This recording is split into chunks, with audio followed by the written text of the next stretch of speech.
இன்றைக்கி சம்மர் ஸ்பெஷலான மசாலா ராகி கூழ், அதுவும் ஹெல்த்தியான மசாலா ராகி கூழ் வந்து வெளியில் போய் நம்ம வாங்க முடியாத சுச்சுவேஷனில் வீட்லேயே இது ரொம்ப சிம்பிளாக நம்ம செஞ்சிடலாம். இது ரொம்ப டேஸ்ட்டாக இருக்கும். நம்ம இந்த மாதிரி மசாலாலாம் போட்டு நம்ம செஞ்சு குடித்தோன்னா அது ரொம்ப டேஸ்ட்டாக இருக்கும். நம்ம வெயில் டைம்லலாம் நம்மளோட ஹீட் வந்து ரெடியூஸ் பண்ணுறதுக்கு கண்டிப்பாக இது யூஸ்ஃபுல்லாக இருக்கும். இது 3 நாளைக்கு வெளியில் வச்சு யூஸ் பண்ணலாம். அதுக்கப்புறம் ஃப்ரிட்ஜில் வச்சு தான் யூஸ் பண்ணணும். இப்போது இது எப்படி செய்யுதுன்னு பார்க்கலாம். நான் வந்து 1 கப் அளவுக்கு ராகி மாவு எடுத்திருக்கேன். இதில் நம்ம வந்து தண்ணி சேர்த்துட்டு தோசை மாவு பதத்துக்கு திக்காக இதை நம்ம நல்லா கரைச்சி வச்சுக்கலாம். கையில் தான் இதை நம்ம நல்லா கரைக்கணும். பார்த்திங்கன்னா இந்த மாதிரி ஒரு பதத்துக்கு நம்ம இதை வந்து தண்ணி மிக்ஸ் பண்ணி கரைச்சி வச்சாச்சு. இப்போ இதை வந்து மூடி வச்சிடலாம். இது வந்து ஒரு நாள் ஃபுல்லாக நம்ம அப்படியே ரெஸ்ட்டில் விட்டுடணும். இதை நம்ம எதுவுமே செய்யக்கூடாது. ஒரு நாள் ஆனதுக்கப்புறமா பார்த்தோன்னா நமக்கு மேலே இந்த மாதிரி பபிள்ஸ் மாதிரி வந்திருக்கும். இது வந்து என்ன ப்ராசஸ்னால் மாவு வந்து புளிக்க வைக்கிறது.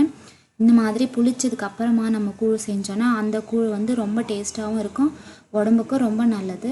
இதுக்கு அடுத்ததாக நான் அதே கப்லேயே வந்து 1 கப் அளவுக்கு ரைஸ் எடுத்திருக்கேன். இது வந்து பச்சரிசி, அதாவது ரா ரைஸ் சொல்லுவாங்க. இது வந்து நல்லா வாஷ் பண்ணிக்கலாம்.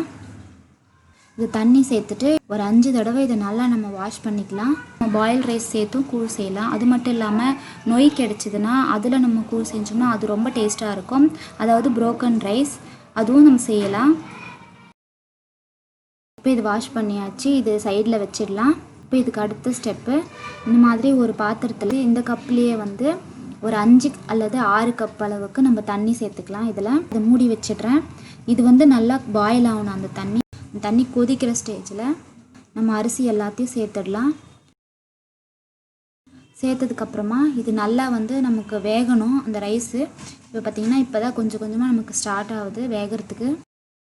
கொதிக்கிற ஸ்டேஜில் கீழெல்லாம் வந்து பொங்கி வந்துடும். அப்போ நம்ம மீடியம் ஃப்ளேமில் வச்சு நல்லா வேக வைக்கணும். ரைஸ் நல்லா வெந்ததுக்கப்புறமா நம்ம எடுத்து வச்சுருந்த ராகி மாவு வந்து கொஞ்சம் கொஞ்சமாக சேர்த்து அதுக்கு அடுத்ததாக 1 கப் அளவுக்கு தண்ணி சேர்த்துட்டு கண்டினியூவாக இதை நிறுத்தாமல் நம்ம மிக்ஸ் பண்ணிகிட்டே இருக்கணும். நம்ம இதுக்கு வந்து உட்டில் வந்து கரண்டி மாதிரி வரும், அதுவும் யூஸ் பண்ணிக்கலாம். அப்படி இல்லைன்னா மத்து இருந்துச்சுன்னா அதுவும் யூஸ் பண்ணிக்கலாம். அதுவும் இல்லைன்னா நம்ம கரண்டியே வந்து திருப்பிட்டு நல்லா மிக்ஸ் பண்ணி விட்டுக்கலாம். மீடியம் ஃப்ளேமில் வச்சு மேலே லேயராக வர வரைக்கும் இதை நம்ம கொதிக்க வைக்கணும். இப்போ பார்த்திங்கன்னா நமக்கு கொதிக்கும் போது மேலே வந்து ஒரு லேயர் மாதிரி இருக்கும். அந்த ஸ்டேஜில் நம்ம இறக்கிடலாம். இறக்கிட்டு ஆறுனதுக்கப்புறமா இந்த மாதிரி நமக்கு இன்னும் திக்காக ஆகிடும். ஆறுனதுக்கப்புறமா அந்த கூழ் வந்து 1 கப்பில் எடுத்திருக்கேன். நமக்கு எவ்வளோ தேவையோ அவ்வளோ எடுத்துக்கலாம். அதுக்கடுத்ததாக பொடியாக கட் பண்ண வெங்காயம், அதுக்கடுத்த 1 பச்சை மிளகாய் பொடியாக கட் பண்ணது, இதையும் நான் எடுத்து வச்சுருக்கேன். சால்ட் வந்து தேவையான அளவுக்கு எடுத்துக்கலாம். மேங்கோ வந்து இந்த மாதிரி சின்ன சின்ன பீஸாக கட் பண்ணி எடுத்திருக்கேன். கட்டியான தயிர் வந்து 1/2 கப் அளவுக்கு எடுத்திருக்கேன். தண்ணி வந்து தேவையான அளவுக்கு எடுத்துக்கலாம். இப்போ நம்ம எடுத்து வச்சுருந்த கூழில் முதல்ல வந்து சால்ட்டு சேர்த்துக்கிறேன். அடுத்ததாக கட் பண்ணி வச்சுருந்த வெங்காயம் வந்து பாதி அளவுக்கு சேர்த்துக்கிறேன். பாதி வந்து கடைசியாக சேர்க்கறதுக்காக வச்சிடுறேன். அதே மாதிரி பச்சை மிளகாவும் கொஞ்சமாக சேர்த்துட்டு கொஞ்சம் கடைசியாக சேர்க்கறதுக்கு வச்சுக்கலாம். அடுத்ததாக பொடியாக கட் பண்ணி வச்சுருந்த மாங்காவும் நம்ம பாதி சேர்த்துட்டு பாதி அப்படியே வச்சுக்கிறேன். நம்ம எடுத்து வச்சுருந்த தயிர்லேயும் பாதி தயிர் மட்டும்தான் நான் சேர்த்துக்கிறேன். இப்போ இது எல்லாத்தையும் நல்லா மிக்ஸ் பண்ணி விட்டுக்கலாம். இப்போ இதில் கொஞ்சம் கொஞ்சமாக தண்ணி சேர்த்துட்டு நம்ம கையால் நல்லா மிக்ஸ் பண்ணி விட்டுக்கலாம். கட்டி இல்லாமல் நல்லா ஸ்மூத்தாக மிக்ஸ் பண்ணி விட்டுக்கலாம். குடிக்கிறதுக்காக எந்த அளவுக்கு திக்னஸ் வேணுமோ அந்த அளவுக்கு நல்லா மிக்ஸ் பண்ணி விட்டுக்கலாம். இப்போ நான் இதை ஒரு கிளாஸில் சேர்த்துக்கிறேன்.